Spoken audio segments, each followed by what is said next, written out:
What's going on, guys? Yay Cars here, and today's video is going to be talking about something that I do really often when I'm looking at cars and seeing if they're good value or not. And it's something that I thought was pretty common, but it wasn't until I really asked my friends and see what they did when they were buying used cars, and they actually didn't know to do this at all. So let's get into it. So this little trick, tip, know-how, I don't know, call it whatever you want, is really simple, and it just stems from doing your own research. And I'll explain exactly what that means in just a second, but this is something that a lot of people don't really do, even though it's extremely easy. So doing your own research can apply to anything that you do before you're purchasing something. I'm someone who always likes to look into like forums, different threads, different reviews, and I like to do the whole 9 yards before I buy anything.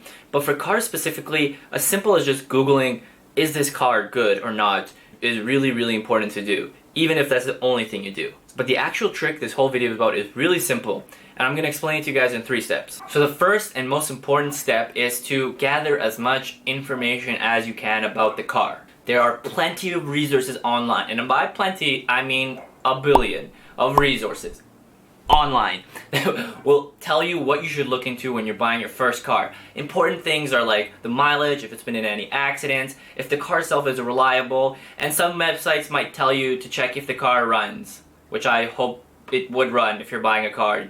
If not, then you got bigger issues. So the next step is going to be you finding a car that's better than yours. It has to be a newer year, has to have lower mileage, and be in better condition. The important thing is that it's the same model car. You don't want to be finding, like, if you're looking for like an RS5 and you look at like an R8, obviously that's a terrible comparison. You would need to find a better, newer car.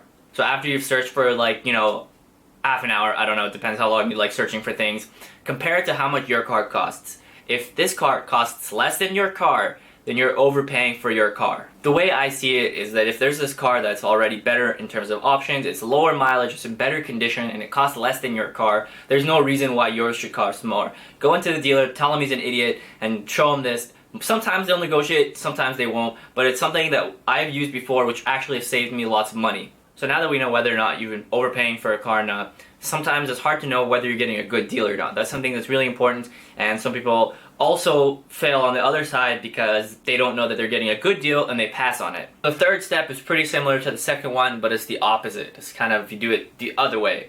This means you're going to be finding a car that's worse than yours. So that means it's older, it's in worse condition, it has less options, and it has higher mileage. An important note in this step is that you should find at least 3 to 5 cars. Why? It's because sometimes people like to overprice their cars. I've seen cars that are literally, some guy posted like a car that was worth like $40,000 for $60,000, and yeah, that guy's an idiot. So it's good to find 3 to 5 and take the average of these prices, because at that point, if your car is cheaper than 3 to 5 cars that are worse than yours, you're getting a really good deal.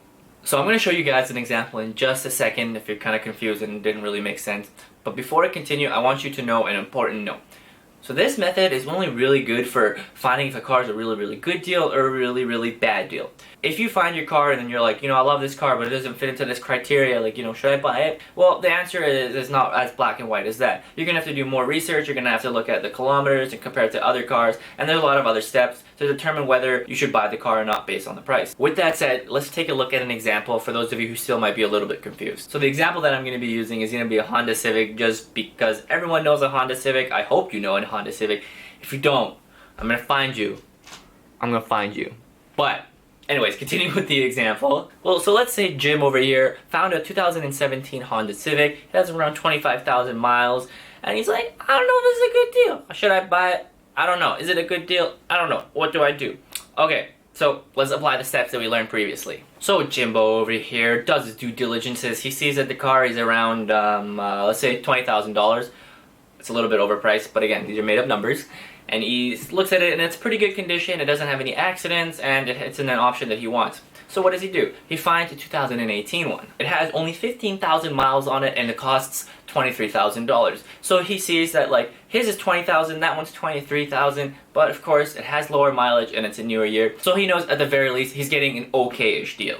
So then Jim, you know, searches for like 3 hours because he wants to find the best deal that he can. This guy doesn't want to overpay by a penny. He finds like 4 to 5 different cars. They're around 2015 to 2016, and he takes them all, you know, divides them and gets them the average, and he gets that they're around $21,000 roughly, and they all have around 28 to 30,000 miles on them. So Jim sees this and he sees like, you know what, the car that I'm getting, I think it's a pretty good deal. And that's it, guys. It's not that difficult, but again, like I mentioned before, you know, there is a lot of gray area, and this is just a preliminary check. So if you guys enjoyed this video, I would really appreciate if you liked it, subscribed, and I hope you guys noticed, I actually got a new camera, and I've been kind of playing around with it, and you know, it's kind of annoying sometimes, because like the lighting changes, and I don't know, you might have noticed that in the video, where like the lighting kind of goes like from dark to like super bright. I'm still kind of figuring it out, but I think it looks a lot better than my last one. Anyways, I appreciate you guys for watching the video, and I'll see you in the next one.